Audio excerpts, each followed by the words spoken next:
Hey everybody, welcome you all to mission competition. मैं राहुल गुप्ता आप सभी का स्वागत करता हूं। तो फ्रेंड्स, जैसा कि आप सभी को पता है, हमारा ये घटना चक्र का बुक हमारे चैनल पर चलाया जा रहा है। इससे रिलेटेड जो भी इंपॉर्टेंट टॉपिक्स है वो हम चला रहे हैं। उस वीडियो का जो नाम है और ये जो टॉपिक हमारा चल रहा है घटना चक्र के बिहार एसआई स्पेशल बुक्स है, उसका हमने नाम रखा है वन टॉपिक स्ट्रेटेजी। जैसा कि आप सभी जानते हैं, यानी कि हम हर रोज एक वीडियो में एक टॉपिक डिस्कस करते हैं। ठीक है, तो ये बिहार एसआई प्री के लिए वीडियो है और आज के इस वीडियो में हम डिस्कस करेंगे, देखिए, प्रेसिडेंट और वाइस प्रेसिडेंट के बारे में पॉलिटिक्स आज हम डिस्कस करेंगे।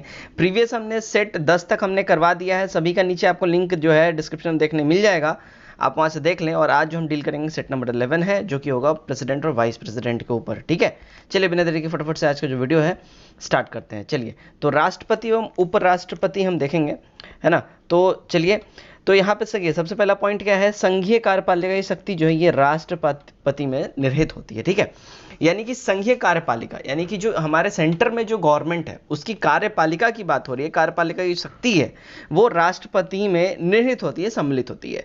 राष्ट्रपति देखो, तीनों सेनाओं का जो है ना वो सुप्रीम कमांडर इसको कहा जाता है। तीनों यानी कि आर्मी की, नेवी का और एयरफोर्स, इन तीनों सेनाओं का इसको सुप्रीम कमांडर कहा जाता है। मतलब कि अल्टीमेटली, मतलब जब युद्ध वगैरह का जब ये सिचुएशन जब बनेगा हमारा, अगर कंट्री में जब इमरजेंसी की बात होती है और हमारे कंट्री से दूसरे कंट्री का वॉर चल रहा होगा, तो हमारे प्रेसिडेंट साहब जो हैं बिल्कुल ये सुप्रीम कमांडर होंगे और ये जो भी आदेश देंगे इन तीनों सेनाओं में किसी को भी, वो बिल्कुल सुप्रीम होगा। मतलब इनके आदेश को कोई काट नहीं सकता है।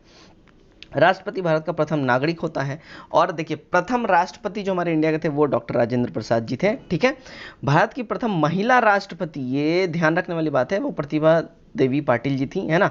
ये कहाँ से थी आपको कमेंट करके बताना है। ये आपको जरूर डेफिनेटली पता होना चाहिए कि हमारी जो पहली जो फीमेल प्रेसिडेंट थी वो कहाँ से बिलोंग करती थी, आपको डेफिनेट पता होना चाहिए। वर्तमान में भारत के राष्ट्रपति रामनाथ कोविंद हैं। ठीक है, और इनका जो नंबर है ये 14वें नंबर के राष्ट्रपति हैं, ध्यान रखें इस बात का। चलिए नेक्स्ट की ओर बढ़ते हैं। राष्ट्रपति का कार्यकाल देखिए ये 5 वर्षों का होता है। टेन्योर जो इनका होता है वो 5 ईयर्स का होता है। और राष्ट्रपति पद के लिए निर्वाचन होने के लिए मिनिमम जो एज क्राइटेरिया है वो है 35 ईयर्स। ठीक है, ये होना कंपलसरी है। देखिए, भारत का नागरिक होना चाहिए और साथ में यहाँ पे मतलब जो है उसका 35 ईयर्स एज होना चाहिए, ये सब तो ही है, ये सब भी है इसके साथ साथ, लेकिन 35 ईयर्स जो है ये भी एक इंपॉर्टेंट क्राइटेरिया है। भारत का वो नागरिक होना चाहिए, 35 साल उसकी उम्र होनी चाहिए, ये जो है और सारा जो है क्राइटेरिया है। राष्ट्रपति जब अपना रेजिग्नेशन देगा, यानी जब त्यागपत्र देता है, तो किसको देता है, तो उपराष्ट्रपति को देता है। ठीक है, राष्ट्रपति को सर्वोच्च न्यायालय के मुख्य न्यायाधीश द्वारा पद एवं गोपनीयता की शपथ ये दिलवाई जाती है।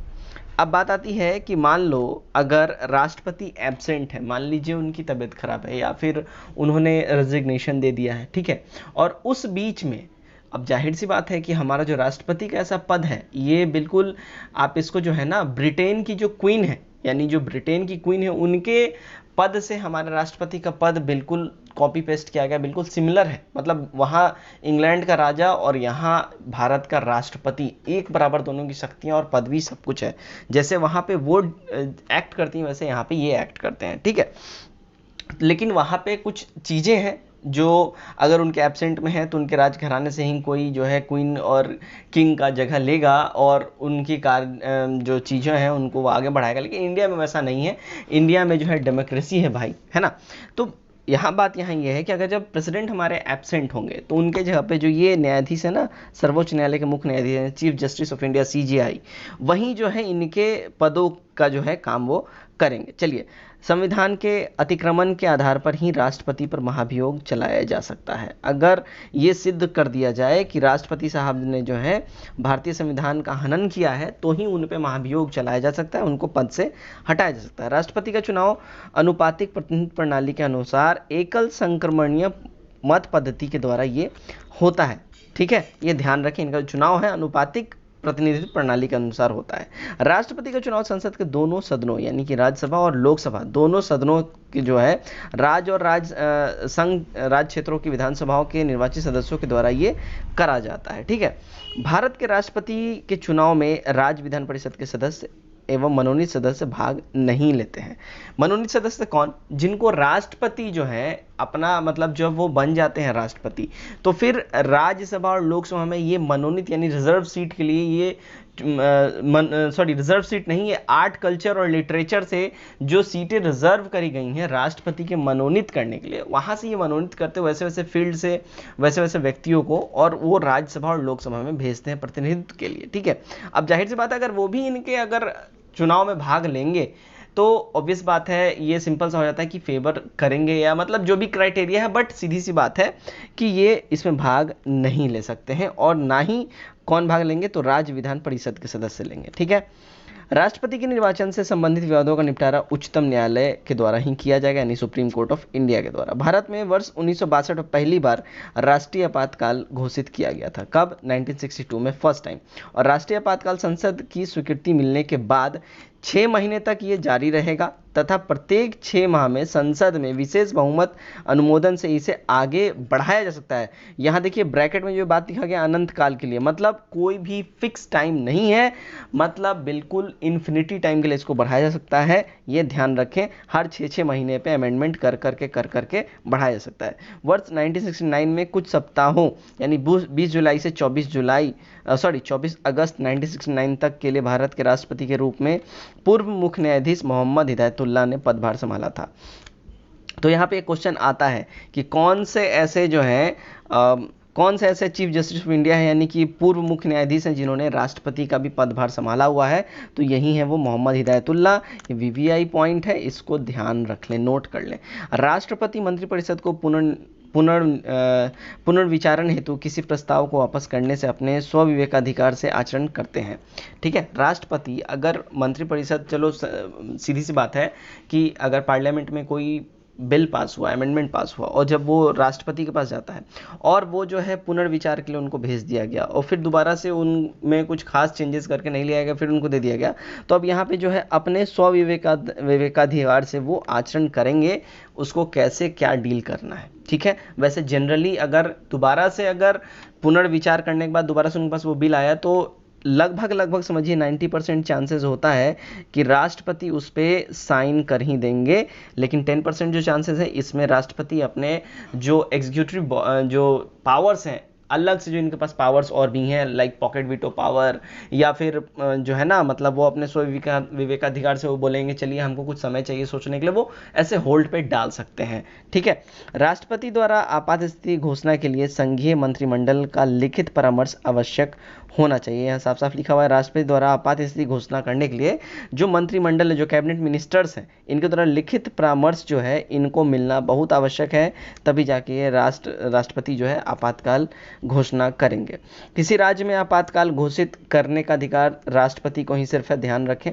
ठीक है, और ईयर 1975 में जब आपातकाल की घोषणा की गई थी तब भारत के राष्ट्रपति फखरुद्दीन अली अहमद जी थे। ठीक है, ध्यान रखिए ये बात को। तो 1975 ये बहुत फेमस है इंदिरा गांधी जी के समय में। तो 1975 में जब आपातकाल घोषणा हुआ था उस समय प्रेसिडेंट की बात करें तो कौन थे? तो फखरुद्दीन अली अहमद जी। राष्ट्रपति कानून से जुड़े किसी भी मामले पर भारत के सर्वोच्च न्यायालय से सलाह मांग सकते हैं राष्ट्रपति। ठीक है ना, किसी भी मामले पर, है ना, राष्ट्रपति कानून से जुड़े किसी भी मामले पे सुप्रीम कोर्ट से ये सलाह मांग सकते हैं। आर्टिकल 143 के हिसाब से विधि या तथ्य के विषय पर उच्चतम न्यायालय भारत के राष्ट्रपति को तब सलाह देता है जब विषय का संबंध व्यापक महत्वपूर्ण हो। ठीक है, व्यापक महत्व से हो, मतलब ठीक है, सीधी सी बात है, जब वेरी वेरी इंपॉर्टेंट कोई ऐसी बातें होती हैं तब सुप्रीम कोर्ट जो है 142 आर्टिकल के तहत राष्ट्रपति को सलाह देगा उसके ऊपर। भारत के तीसरे व्यक्ति के रूप में राष्ट्रपति जाकिर हुसैन थे और कार्यकाल की दृष्टि से भारत के तीसरे राष्ट्रपति डॉक्टर एस राधाकृष्णन जी थे। ठीक है, कार्यकाल की दृष्टि से बात हो रही है। देखिए सबसे पहले तो तीसरे नंबर के हिसाब से, व्यक्ति के हिसाब से जाकिर हुसैन जी थे तीसरे राष्ट्रपति, लेकिन कार्यकाल से दृष्टि से भारत में तीसरे राष्ट्रपति डॉक्टर एस राधाकृष्णन थे।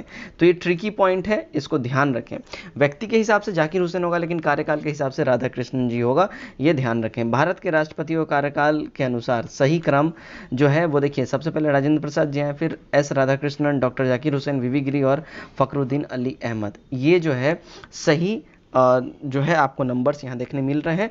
ये उसके बाद इसके आगे और भी नंबर्स हैं जो कि आप कहीं से भी देख सकते हैं। मैं आपको जरूर डेफिनेट बोलूँगा कि आपको एटलीस्ट हमारे अब तक राष्ट्रपति जितने भी हुए उन सबके नाम याद होने चाहिए। तो आप कहीं से भी इंटरनेट से या गूगल से कहीं भी डाउनलोड करके इसको आप रखें और एक दो बारी डेफिनेटली देखें। डॉक्टर एपीजे अब्दुल कलाम गैर राजनीतिक राष्ट्रपति थे। जैसा कि आप सभी जानते हैं ये साइंटिस्ट थे, है ना। और प्रथम महिला उम्मीदवार जिसने भारत में राष्ट्रपति के चुनाव में हिस्सा लिया था लक्ष्मी सहगल थी। ये इंपॉर्टेंट पॉइंट है, ये बहुत बार पूछा गया हुआ है, ठीक है ना, कि प्रथम महिला उम्मीदवार कौन थी जिन्होंने राष्ट्रपति चुनाव में भागीदारी ली थी, वो लक्ष्मी सहगल जी थी। कानूनी व्यवस्था भंग होने की स्थिति में भारत में आपातकाल नहीं लगाया जा सकता है। ये ध्यान रखें, कानूनी व्यवस्था अगर भंग हो जाती है तो इस स्थिति में भारत में आपातकाल नहीं लगाया जा सकता है। चलिए नेक्स्ट पॉइंट की ओर बढ़ते हैं, है ना। संसद के अधिवेशन को समाप्त करने से संबंधित राष्ट्रपति का अधिकार सत्र जो है भंग करने का अधिकार कहलाता है, ठीक है। अगर संसद का अधिवेशन समाप्त कर दिया जाए तो इससे संबंधित राष्ट्रपति का अधिकार जो है सत्र भंग करने का अधिकार इसको कहा जाता है। भारत के प्रधानमंत्री, अटॉर्नी जनरल, राज्यों के राज्यपाल तथा राज्यों के मुख्यमंत्री में से भारत के राष्ट्रपति द्वारा राज्यों के मुख्यमंत्री की नियुक्ति नहीं की जाती है, ठीक है। ध्यान रखें इस बात का।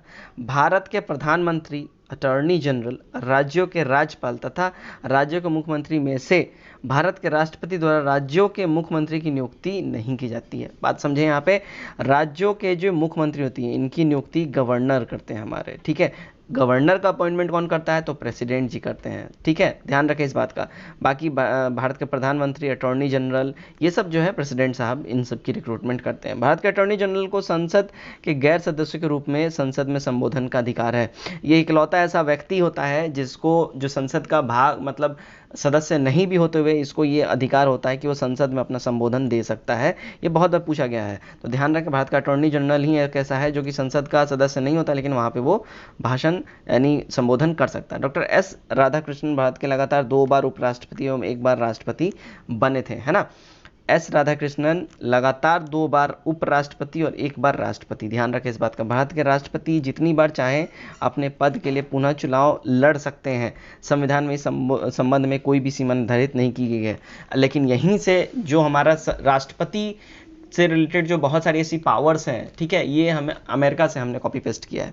लेकिन अमेरिका में अगर वहाँ पे कोई राष्ट्रपति बन गया तो मैक्सिमम से मैक्सिमम 2 बार के लिए वहाँ राष्ट्रपति बन सकता है। अमेरिका में 6 वर्षों के लिए कोई भी राष्ट्रपति नियुक्त किए जाते हैं, लेकिन 2 बार के बाद वहाँ पे वो नहीं बन सकते। लेकिन हमारे इंडिया में क्या है, मतलब जितनी बार चाहे वो उतनी बार, मतलब अपने मृत्यु तक वो करते ही रह सकते हैं, बनते रह सकते हैं, चुनाव लड़ते रह सकते हैं। डॉक्टर राजेंद्र प्रसाद, डॉक्टर जाकिर हुसैन, फखरुद्दीन अली अहमद तथा मौलाना आज़ाद में से मौलाना आज़ाद जो है भारत के राष्ट्रपति नहीं थे। ध्यान रखें, मौलाना आज़ाद भारत के राष्ट्रपति नहीं थे। भारत के दार्शनिक राष्ट्रपति डॉक्टर एस राधाकृष्णन, इनको कहा जाता है कि भारत के दार्शनिक राष्ट्रपति कौन, तो डॉक्टर एस राधाकृष्णन। राष्ट्रपति को आर्टिकल 61 के उपबंध में, है ना, आर्टिकल 61 में क्या है, राष्ट्रपति महाभियोग चलाने की प्रक्रिया इसमें लिखी गई है। इसी के रीति से संसद द्वारा चलाए गए महाभियोग के माध्यम से इनको पद से हटाया जा सकता है। इन पे महाभियोग कब चलाया जाएगा, सिर्फ और सिर्फ एक ही कंडीशन में, जब इनके ऊपर कोई ऐसा दोष सिद्ध हो कि इन्होंने संविधान का उल्लंघन किया है, हनन किया है, सीधी सी बात है, ठीक है। इसके अलावा और कुछ भी नहीं। भारत के राष्ट्रपति के महाभियोग प्रस्ताव पर पहल करने का अधिकार संसद के दोनों सदनों को है। मतलब कि इन पे महाभियोग चलाने का जो बिल होता है, जो अमेंडमेंट होता है, महाभियोग जो होता है, वो कहीं भी पेश किया सकता है, या तो आप राज्यसभा, लोकसभा, कहीं भी। राष्ट्रपति पर संसद के किसी भी सदन द्वारा महाभियोग का आरोप लगाया जा सकता है और राष्ट्रपति की रिक्त स्थान जो है 6 मंथ्स, विदिन 6 मंथ में भर लिया जाना कंपलसरी है। भारतीय गणतंत्र का प्रमुख भारत का राष्ट्रपति ही होता है। ध्यान रखें इस बात का। नेक्स्ट पॉइंट देखते हैं। डॉक्टर नीलम संजीव रेड्डी भारत के निर्विरोध चुने गए जाने वाले ये राष्ट्रपति थे। जब इन्होंने इलेक्शन लड़ा था तो इनके इलेक्शन में और इनको चुनने में कहीं से भी किसी भी पार्टी ने कोई विरोध नहीं किया था। इन्होंने सर्वसम्मति से इलेक्शन जीते थे। वीवी गिरी के निर्वाचन के समय दोबारा मतगणना करी गई थी, ठीक है। ये इंपॉर्टेंट पॉइंट सब है, ध्यान रखें। लोकसभा और राज्यसभा की संयुक्त बैठक राष्ट्रपति द्वारा आहूत की जाती है, ठीक है। और आर्टिकल 123 देखिए, आर्टिकल 123 में राष्ट्रपति की अध्यादेश जारी यानी ऑर्डिनेंस यानी जारी करने का शक्तियों का वर्णन किया गया है, ठीक है। उपराष्ट्रपति का निर्वाचन संसद के दोनों सदनों के सदस्यों द्वारा किया जाता है, उपराष्ट्रपति का निर्वाचन, है ना। और उपराष्ट्रपति राज्यसभा का पदेन सभापति भी होता है। ध्यान दें इस बात का। उपराष्ट्रपति को जो है ना, उपराष्ट्रपति पद के लिए एक चवन्नी नहीं मिलता है, कोई भी इनको कोई भी फैसिलिटीज नहीं मिलती। इनको जो फैसिलिटीज दी जाती है वो राज्यसभा के सभापति होने की इनको फैसिलिटीज दी जाती हैं। तो उपराष्ट्रपति ये सिर्फ एक पद बोल सकते हैं, बस एक पद इनके पास है, लेकिन इसके अलावा इससे इनको कोई लाभ वाभ नहीं है।